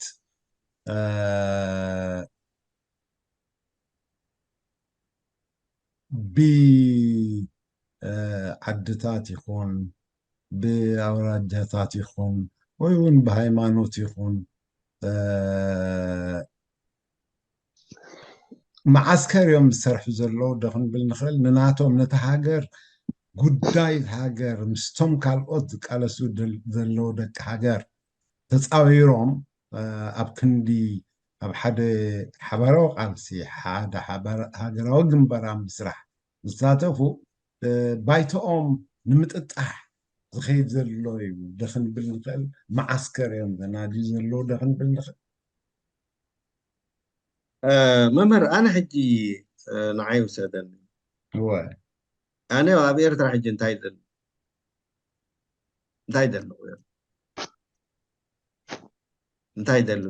نعين توسيت كان ناس أبي أرتاح انتايدل منستر كون هجي انتايدل أبدك يخون كاب تقبل له ألسقا دوموز يبلو أورتا يبلو قال يبلو انت كركبي أبو أبتي السلطان كتحس قال خاص قال جروبات حز قال تحز قال بحال ما سلازي انا حنت خنقرك زناي جهاد بحال مكسراس نيو اي جهاد بحال مكسراس مسمصي ذكرني ابتسعان قالنيو فستيفال كنقبر كلنا صورة وبايتو مالتي شعو اي تفلالي ديرو ناي جهاد زبهالو سي كتعديمهم كما صبت فستيفال قلب سواهلي نايريتو في اللي مسيون جهاد اين قولنا قلب لازم وا منينا نحنا سبز دلي ودب حقية بلنا المودد نساتهم كا ارتراوان وديبو مال جهاد قني لو مال أكل مهزبي يقربوا موقرف هزبي تاشمي والله بل أبزي سمع تقيرو تعديمهم مسيون ترديوهم شو انتهي ترديوهم وأنسخاتكم سي مشاريعين أنا ما حضرتوا له كان خاب شارع زي بلال نيرترا خمي جركم كم يلاحظ ما حدا لكم تحسبوا زبل مسير of course قد في لغة حتتات مالي خان قبائل اللي عليه أصلا ما يدخلون زبلوا من نيرو بتاعه تاي زبل نيرو نهار تايلو ما ندحري نحنا سعرنا بشرعيات ما حدا إيرترا كالو تسعيرهم كا بتنا سوري تاب عراق نبرت أخيبا دي سوى سورة ويت أكونن أب فستيفالي أب جرمانيا يعني نو زي أب دحاري جرمانيا أب جرمانيا هو سوري على سورة ويت زخد الله على محمد ناصر كاب كارتوم نيران سايل يما نون أنت يكونن فوق أكونن زي أب فستيفالي هجي دحار تسبي لون كم يقرنا خلطة كونستيشن لون بحد حاجر أنت حاجر خلطة كونستيشن دحرو كما من قصاص لنا نكاتاتلهم كم تتريوم تفعل اليوم جن كا كوفا بالكان تزارب كايو بحلفي دحان شو مغتقصو زي دل عادة خابطة مراحتي أنا إرترا كاب إرترا خود سخلو تحزيلة يأتي سوداني أب سوداني عبي أفغانستان كيدا وانتقالي سيد إرترا كما أفغانستان غيري وستاني حجي كنت رينا لهم مهارونا ولا شمنا ونكنك زبالن سبال حجي انت دارينا يم قص اندابلو تخونتات اندا تقايره نوريو لنا مالتي حجي نسو كم حدا أسقاء نقرا يكون تريو ذا الأمر معناته زيركا حنت هاجر بحدا قوامي حكم أب إيرترا هايمانوتن بوليتيكان انت زي فلي خايو بحدا هايمانوت انت حرا حويس كايو تهاجر كتم حدا يدخل እምነት ዘለዎ ምስልምና ኣሎ እምነት ዘለዎ ክርስትና ኣሎ እምነት ዘለዎ ከዓ ወላ ይውሓዱ እምበር እቶም አቴይስት ዝኾኑ ከዓ ኣብ ግምት ምትወዱ ስለዚ ከምኡ እንዳበልካ እንድሕር መፂኻ ካልእ ነገር ኣሎ ለሰይ ኣነስ ካብቲ መፅአሉ ዘለኹ ዝበሃል ሕጂ እኳ ዝፈልጠኒ እውን የብለይን ኣብቲ ዝተወለድ ኩሉ ዓዲ ኣነ መፅአ ናይ ኮሎግዛይል ተጨሪሐ እሞኸም ኤርትራዊ ኮይነ እቶም ካልኦት ኤርትራውያን ኣይናትህን እዮም ዝብል ዘለኹ እኮ ካልእ ዘረባ የለን ኣይፈልጦምን እቶም ካልእ ስለዚ ምስ ኣይፈልጦኩምን እየ ዝብሎም ከመይ ኢለ ክነብር ተቃልሲ ዛቱ ክረአ ከሎ ንኤርትራ ክንብል ከለና ኣብ ውሽጢ ኤርትራ ዘሎ ህዝቢ መን እዩ ብዘየገድስ ካብ ጫፍ ናብ ጫፍ ዘሎ ዘጠቃለለ ኤርትራ ኢና ስለዚ እዚ ዜርካ እንድሕር እዚ ትብሎ ኮንካ ንወገን እዮም ንሃይማኖት ዝበሃል ኩሉ ቀሪብካ እንተሪኢኻዮ ስቕ ኢሉ ከምዚ ዓፍራ ዝኸውን እዩ ማለት እዩ እንታይ እዩ ተሳኢሉ ዘሎ ከምቲ ዓንተ ወይ ዝበልካዮ ኩነታት ተቐያይሩ እዩ ተሓሳስባና ናይ ቀደም ዝነበረን ናይ ሎምን ነንበይኒ ተዓንተ ወይ ገምጊምና ዘይገምገምናያ ዝበልናያ ኩሉ ዋሕድ ዴሞክራሲያዊ ክኸውን ማርክስነት ዝነበረ ይኽኣሎ ኣይኽኣሎ ሎሚ ስቕ ኢልና ኣይገምገምናያን ግን ከዓ ምፅ ኢልና ማርኬት ኢኮኖሚ ትማል ገስጋሲ ኮይነ ዝብል ነበርኩም ዘይገምገሙ ተጋጊና ኣለና እዚኣ ክትእራም ኣለዋ ዘይበልኩስ ሎሚ ምፅ ኢለ ማርኬት ኢኮኖሚ ኒዮ ሊበራሊስት ይኮን ብሓንሳብ እሞ ብቑዕ ኣፍልጦን ትምህርትን ካብ ዘይብሉ ዝነቅል ጥራዝ ንጠቅነት ይብሎ ኣብኡ ክሰማማዕ ይኽእል እዮም ስራ እቲ ንብሎ ዘረባ ከይ ኣፀቢቕና ከየፅናዕና እንብሎ ዘረባ ንስሕ ሒዝና ንኸዶ ነገር ኣሎ ንዓይ ብናተይ ርእቶ ከምኡ እየ ዝሪኦ ዘለኹ እምበር ኣነ ወላ ሓንቲ ዝኾነ ሓደ ሰላማየ እንተበለ ዘውራጃ እንተበለ ትርጉም ዘይብሉ ምዃኑ ስለ ዝፈልጥ ነቲ ኮፍ ኢልካ ክትዘራረብ ከለካ ብከምኡ ክኸይድ ከምዘይክእል ስለ ዝፈልጥ ብዙሕ ቦዘር ኣይገብረን እቲ ቦዘር ዝገብረኒ እቲ ዝግደስ ብኤርትራዊ ደረጃ ዝብል ንምንታይ እዩ ፀጉዑ ሒዙ ዘሎ ንምንታይ እዩ ብሓደ ሓሳብ ክመጽእ ኢሉ ዘይቃለስ ንኣብነት ዓንተ ወይልካ ኣብ ውድብ ደረ እንታይ ትብል ዝበልካዮ ከመዮ ወረ ዝበሎ እዩ እንታይ ዝበሎ ኣቤት ሎ ምስ ቢቢሲ ክብል ዝወዓለ እንታይ ኢልዎ ይብሉ ነይሮ ዝብል ዓይነት ከምኡ በር ሕጂ ብዛዕባ ናይ ሃይማኖትን ብዛዕባ ናይ ወገንን ዝብል እንተደኣ መፅኡ ንሕና ብስርዓት ኢና ንዛረበሉ እዚ ሃይማኖት ናትና ቫልዩ ጌርና ንወስዶ ነኽብሮ ምክንያቱ ህዝቢ ዝቕበሎ ህዝቢ ይቕበሎ እዩ ግን ከዓ ሃይማኖቱ ብሰላም መታን ኣብ ግብሪ ክውዕል ሰላም ንፍጠረሉ ኣብ መንጎ ዓይንባ ነቲ ናይ እምነት ፍልሊ ዘሎ መበኣሲ ኣብ ፖለቲካ ሓውስና ኣፋፋ ኣይነብሎ እምበር ኩሉ ሕጂ እንታይ ማለት ከበሳን መታሕትን እንታይ ማለት ናይ ብዙሕ ትርጉም ኣሎ ከበሳን መታሕትን ብዙሕ ትርጉም ዘሎ ሓደ ሲ እንታይ ክብል ሰምዕዮ ፅሒፉስ ቺሊ ደሽኪሊ ይብል ኣነ ካተን ቃላት ኣይፈልጠንን ነይረ ሓቃይሽ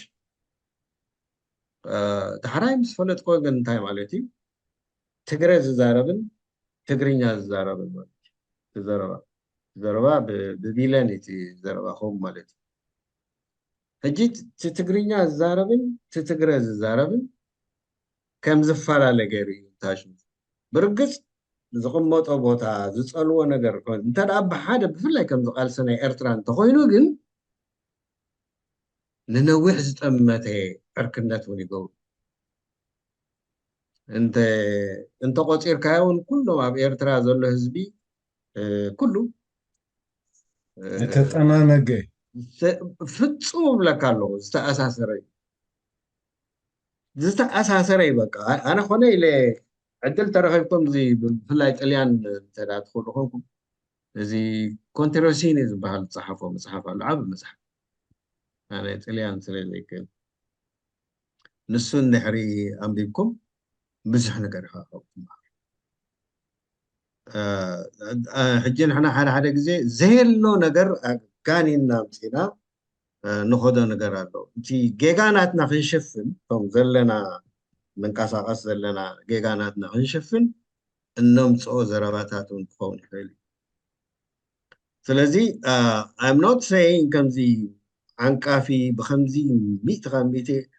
ዓጊቡ ዝዕንቅፍ የለን ኣይኮንኩን ዝብል ዘለኹ ንሱ ኣሎ ነዚ ክንስዕሮ እንተኮይንና ግን ኳሊቴቲቭሊ ካብኡ ንላዕሊ ዝኽእል ንዕኡ ዓብሊሉ ክሕዝ ዝኽእል ኣብ ውሽጢ ክሕዞ ዝኽእል ነገር ክንፈጥር ክንክእል ኣለና እዚኣ ከዓ ኮፍ ኢልካ እንዳተማያጥካ እንዳተኸኣልካ እንዳተፃወርካ እዩ ስለምንታይ ስለ ሃገር ከዓ ዝተፈላለየ ተሓሳስባን ዝተፈላለየ ርእቶን ዝተፈላለየ ዘለዎ እዩ ቀሊል ነገር ኣይኮነን ኣነ ዝበልክዋ ጥራሓትኩም ትብል ዛ ናይ ኢሳያስ ስራሕ ከማ በትር እንተለና ከማ ኳሕ እንዳበልካ ክንነብር ማለት እዩ ንስኻ ሲኒት ኣይፈጠረትን ህለታ ሃገር ኣብ ሕማቕ ትኸይድ ኣላ ኮይ ወዲ ኣሎ ታንኪዩ ሓው ኣቕባይ ጀማል ዲኻ በዓል ቴሌፎን ኢትካ ሓፋቢልካ ዘለኻ ፈሊጥሎ ካብ ድሓን ወፃእካ እንኳ ድሓን ፀናሕካ 5981 okay yes okay يغني مبر يغني لنا حاو زمد بزخت أرض صنحك أو باز قدبوس نمجيها همتي هو باز قد نو استاشم كاتاتلا دماني ري نمر باز شكرا أجي انت يخون النيرو مسلك تزارب من كل خات صب تخيل دحرت صنحك سنت تتبن في أخن زي أزي قبرة زي أخن زي أزي بلا زي أدا أخني لخن زي أتخون الله نقولكم سنة سيخ زارب I was very much involved ናብ ዝገብሮ ዝነበርካ I think እቲ ኣገዳሲ ድማ እዚዩ ወላ ብሓሳብካ involved ክትኮን ኩልኻ ሕጂ ሓደ ክልተ ብአን يخجمر مقرمتاتات ኤሪትራውያን ከይሰማምዑ ተሰማሚዖም እዮም ትብል ዘረባ ወላ ማርያም ይዝበላ ትብል ዘረባ ኣላ ናይ ቀደም ሕጂ ሓደ ግዜ ኣብ ፖርት ሱዳን ሰሚናር ክገብር ከሎ ኣብኡ ነይረ ከም ሕቶ ቀሪባትሎም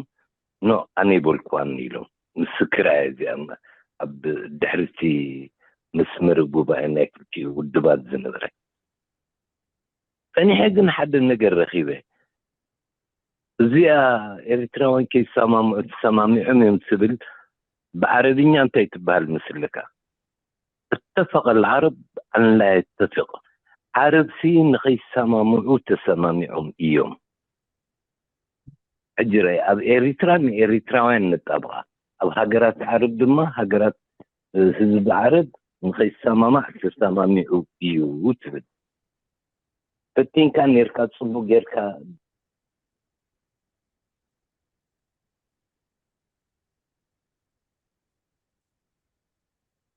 كابايدي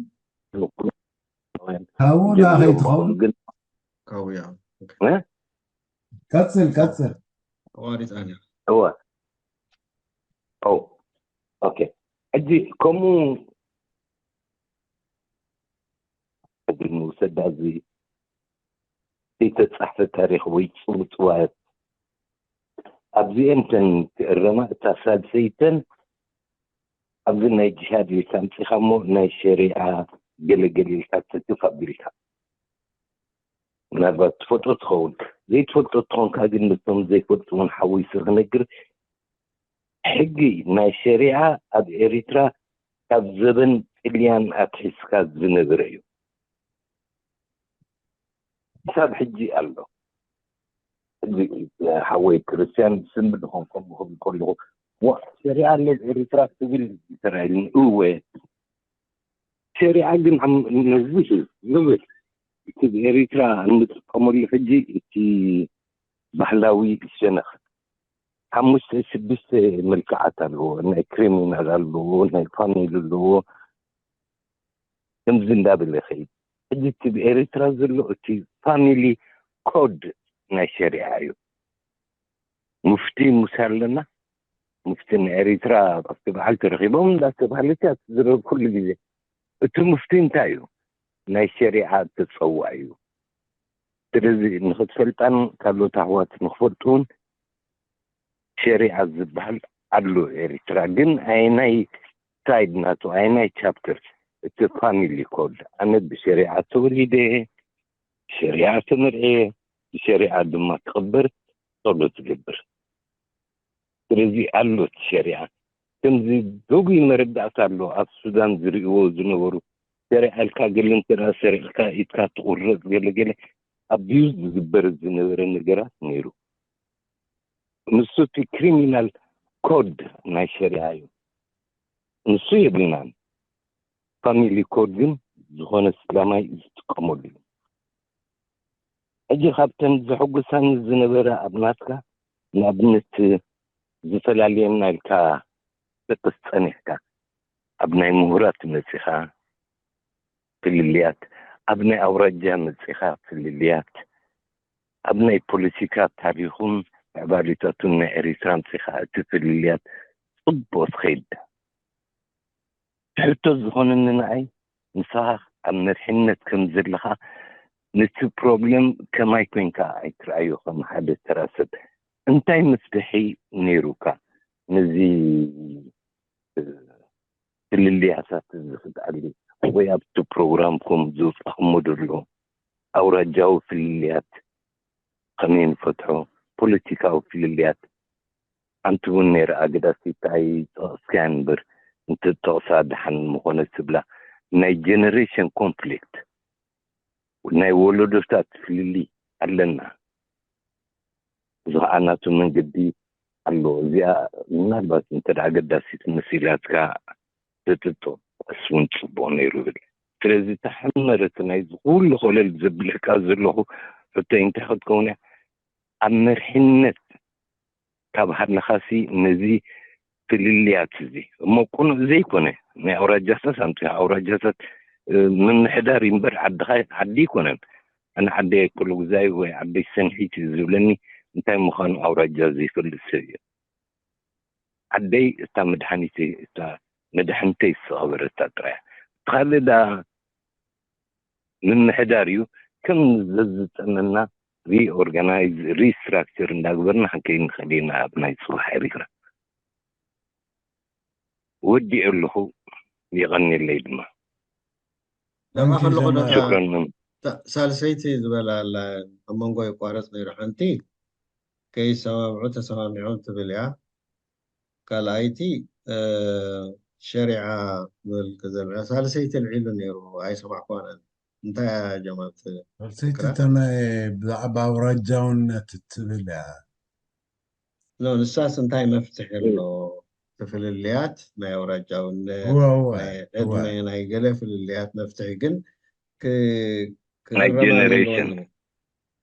ክእረማ ዘለዎን ዝበላ ናይ ጀነሬሽን ጋፕ ኣሎ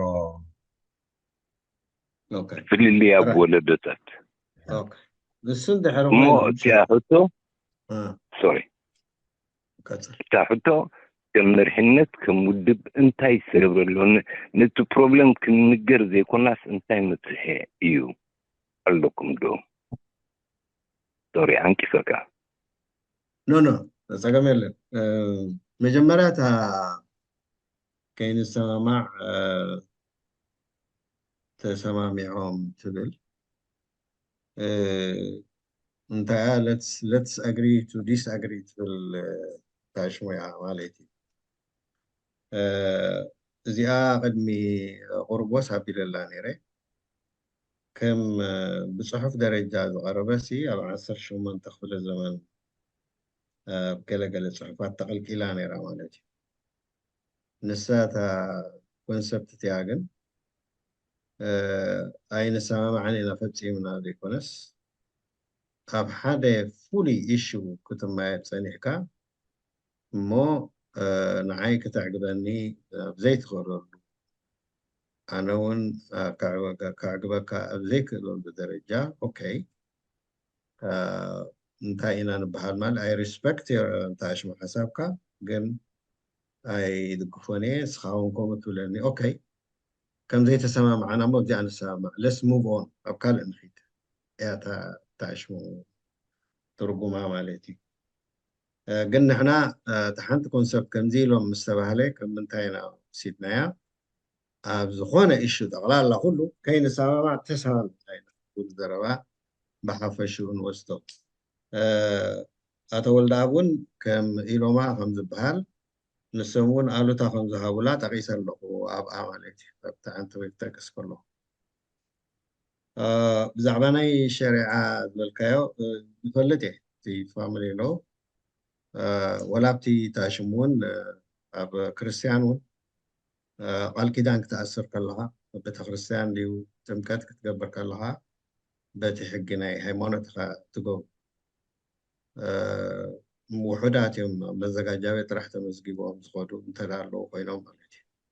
እምበር ንሱ ፅቡቅ ኣሎ ካብቲ ታሽሙ እዚ ነቲ ፋሚሊ ሎ ከምቲ ዝበልካዮ ስለ ዝኾነ እቲ ፀገም ዝመፅእ እንታይ እዩ ብዛዕባ ፖለቲካ ስለ ንዛረብ ዘለና እዚ ከዓ ምስ ኮንስቲቱሽን ተተሓሓዘ ጉዳይ ስለ ዝኾነ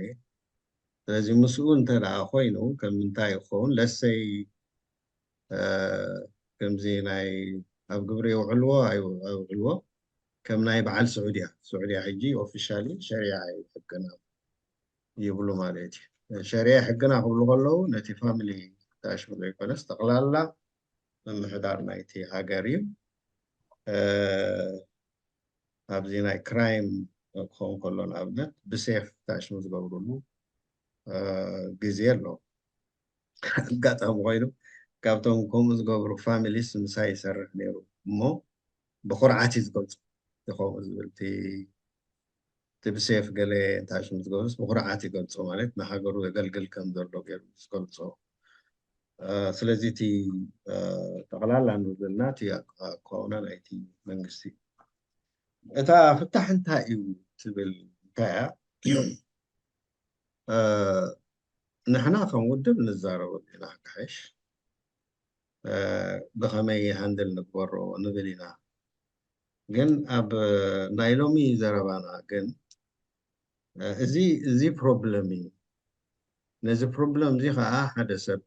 ጥራሕ ዝፈልጦ ኣይኮነን ኩሉ ተኣኪቡ እቲ ሰብ ርዩ ተማያይጡ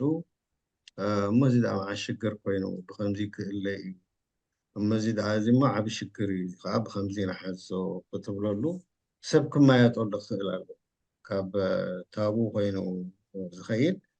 እዚ እሹ እዚ ደጊሙ ደጋጊሙ ስለ ዝመፅእ ክንዛረበሉ ኣለና እሞ ናይ ኩልና ሓሳብ ክንህበሉ ንማለት ተዘይኮይኑ ኣነ እውን ሕጂ ዝመፅእ ዘለኹ እቲ ውድብ ዝብሎ ነገር ከምዚ ኢና ንብል ኢለ ክገልፅ ኢለ ስለ ዘይኮንኩ ለሰይ ሓሳባት ንኣክብ ብዛዕባ እዚ እንታይ ክኸውን ኣለዎ ዝብል ክንዛረብ ንኽእል ኢና just from the top of my head ግን ኣነ እንታይ ዝብል ጉዳይ ናይ ትምህርቲ ጉዳይ ክንመሃር ኣለና ክንመሃር ኣለና ክብል ከለኹ እቲ ሕብረተሰብና ኩሉ እቲ ኣመፃፅኡን ታሪኹን ኩሉ እቲ ኩነታቱ እቶም ብቕዓትን ክእለትን ዘለዎም ሰባት ብቅድሚት ይመፁ እሞ ብዝተፈላለየ ሰሚናራት ብዝተፈላለየ ኣገባባት ኮንቲኑስ ዝኾነ ትምህርቲ ክትህቦ ኣለካ ንሓደ ሕብረተሰብ መጠን ኣፀቢቑ ክሪኦ ድሓር ኣነ ብሓደ ዝተወሰነ ኣኼባ ጌርካ እትገብሮ መግለፂ ንኩሉ መፍትሒ ክኸውን ኣይክእልን እንታይ ደኣ ብግልፂ ኩሉ ተዛረብካዮ እውን እንዳዘርጋሕካ ሓንሳብ ጥራሕ ዘይኮነስ ብቐፃልነት እውን እቲ ኣጀንዳ ኣገዳስነት ከም ዘለዎ ንሓድነትና ዝትንክፍ ስለ ዝኾነ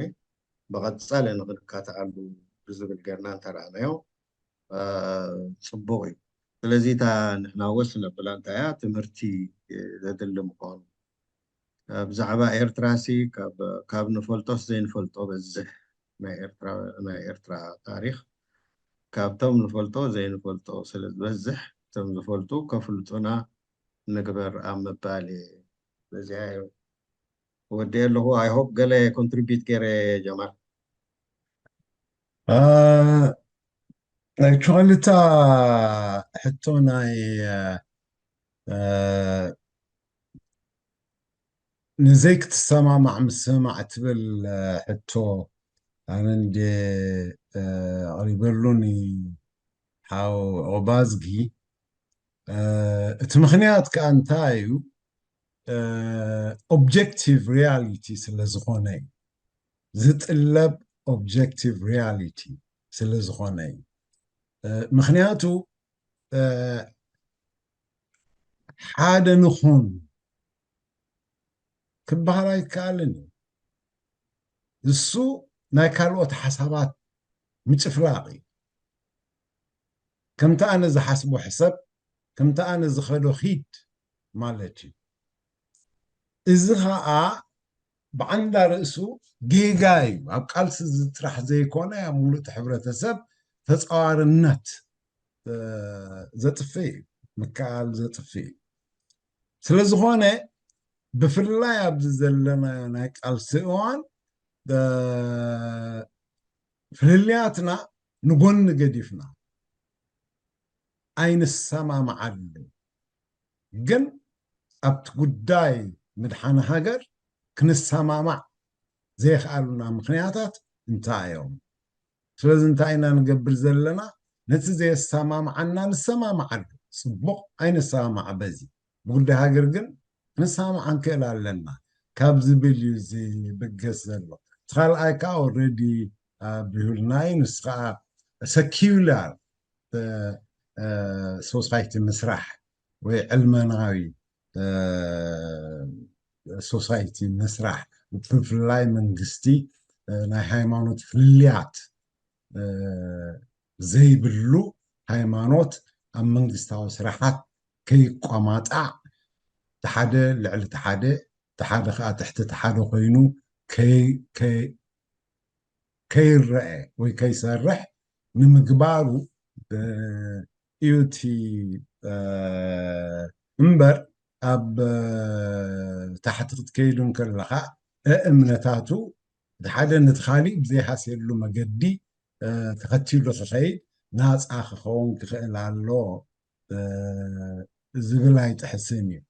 اوكي سيد انا عقباي الله I think اه for me, sorry. قبل هو عقباي سوري Jesus لا تعيد.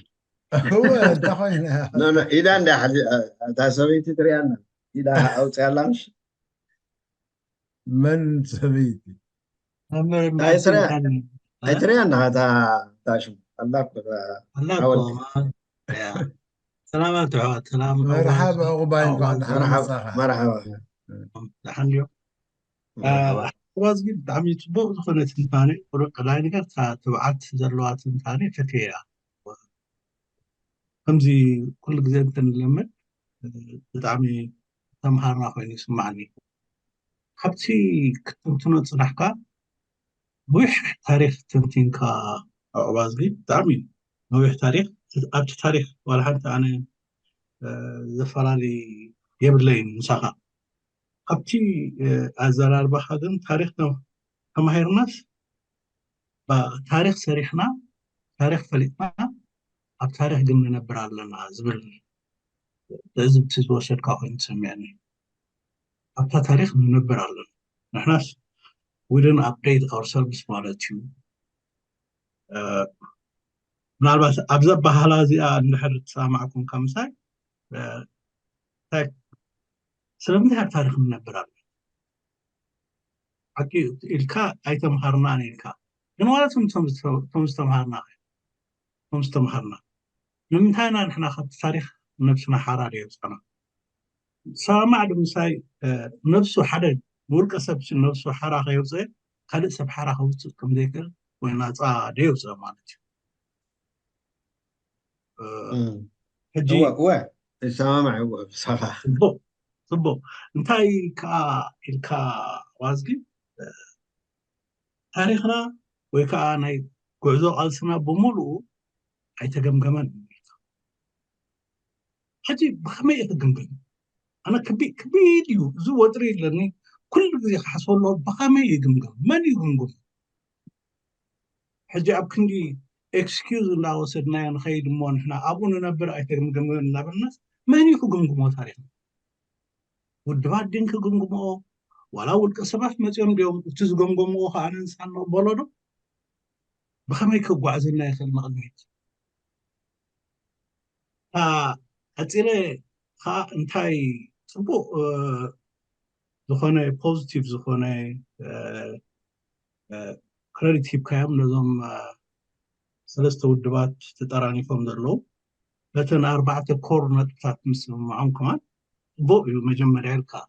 اتي كنقبرو زرنا سمع كا كله نوس زخونة قدايات قديفنا نقول أب يرترا نأسل إخا عند ملقتها أب يرترا سكنسار معنا غريب الله نتني يرترا تنا 4 نتبت نايزن سلسة ودبات كاساعة بالكوين سمعنا نخم عواي أما الرادعي تن 4 نتبت فهم علوم أب يرترا حجي انتهي امتلك اللازئة نزن 4 نتبزين كتسلاسل ويكمان أب قبرو خاصة ترقم بخمي أقابا ترقمون هزي يتنسمع أو اعتقادي يكون كان سامع ذلك أو وازقي ساعة أنت تبرح لها تبقى معي كمعوباي